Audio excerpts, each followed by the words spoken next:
Well, good morning. Pastor Greg here, Faith Lutheran Church. It's Wednesday morning. I guess it's May 5th? Yeah, really?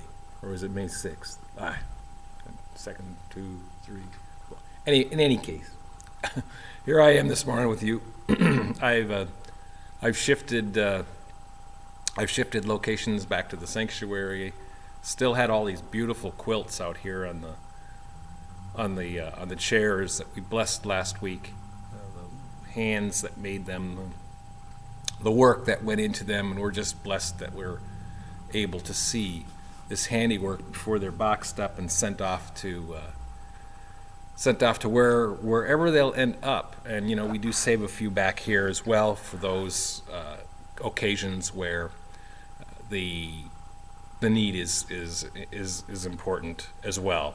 So again, beautiful quilts. You can see some of them behind me, and I'm sorry about the bright lights coming in there. Even though it's cloudy, it's still pretty bright out there, and we're just glad to be here at Faith. So thanks for taking a few minutes with me this morning to take a look at what's coming up, or what we've done in the past, and where we are headed. So that's kind of where I am. This last week, I said we blessed the quilts that are made. We also had a baptism of Brooks Dahlquist, which is always a wonderful occasion. Baptisms are some of the most fun things to do for pastors, I think. You can see pictures of both of those things on our Facebook page, as well as in the video. You can see them as well from Sunday. So that's what's got in this coming week. This coming Sunday, we'll celebrate our graduates and bless them and send them on their way. And just a reminder that we are having a kind of a brunch at 10 o'clock before worship. So show up a little before worship, a half hour, 10 o'clock or so, and enjoy some breakfast. I think it's caramel rolls and coffee and juice, something real simple. So just go ahead and join us on Sunday for that wonderful event. Other than that, we're still moving forward. We're into May. We got some rain last night, much needed rain. It wasn't a whole lot. I think when I looked at the official site, it said 0.8 of an inch over the last 24 hours. So it's not a great amount, but we'll take what we can get, and we could continue, and we'll bring that up at the end to pray for rain. So yeah, that's kind of it. What's going on. I don't have a whole lot more to tell you. Things we've gotten kind of almost back to normal, which is kind of a fun thing, but we still have to be cautious and watch what we're doing. So that's really what I have to say about all of that. The texts for this Sunday, I wanted to take a look at. Primarily, I want to take a look at the text from John 15, verses 9 through 17.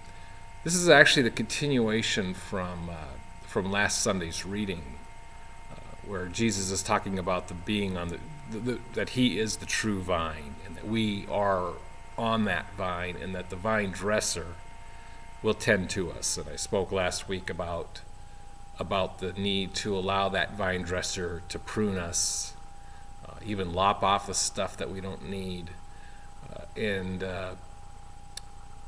just be joyous of that we are on that vine, and allow others to see us on that vine as well. So today, though, the continuation, 15:9 through 17, you can stop and read that now, or again, just tag along with me and plow through it. But really, where I'm headed with this, as of today, and this popped off the page for me when I read it initially, and it's verse 16. Verse 16 tells us, and this is Jesus speaking, "You did not choose me, but I chose you." That's powerful. That's because that tells us that there's this choice going on, but it's not our choice. it's the choice of Jesus. He's the one who has given us that opportunity to be with him by choosing us in all of our glory. We've been pruned, we can live on the vine, but we cannot forget that Jesus has chosen us in the whole thing. And so that's kind of what's popping off. But really, the other aspect of this particular text is not that he's chosen us. That's a beautiful image unto itself.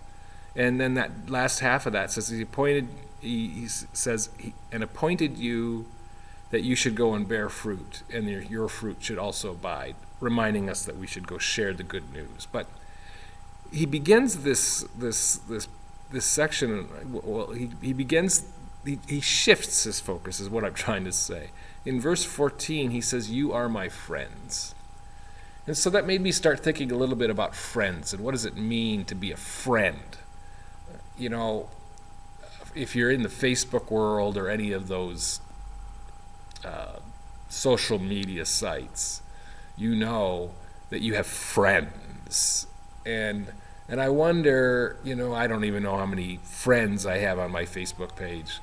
I don't keep track. I don't monitor it. I don't worry about it. But I wonder how many of my friends on Facebook are really the friendship that Jesus is speaking of here. This is a friendship that's a closeness, a very close, deeper association with who we're interacting with. That's the kind of friendship he's talking about.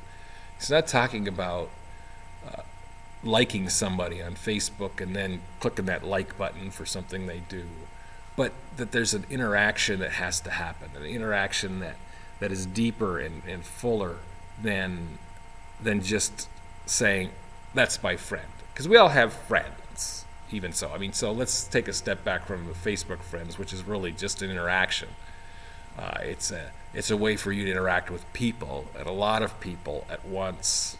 And it's a wonderful tool, social media. You can share fun stuff, but you can also take it down the wrong road. And I'm not here to talk about that this morning.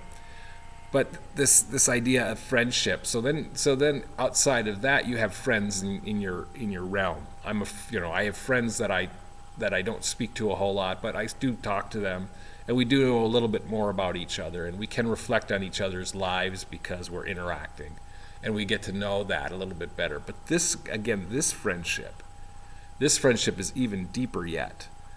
This is a friendship of a close friend. And if you've got a close friend, you know what I'm speaking about. But even more so than that, this friendship is that he has chosen you.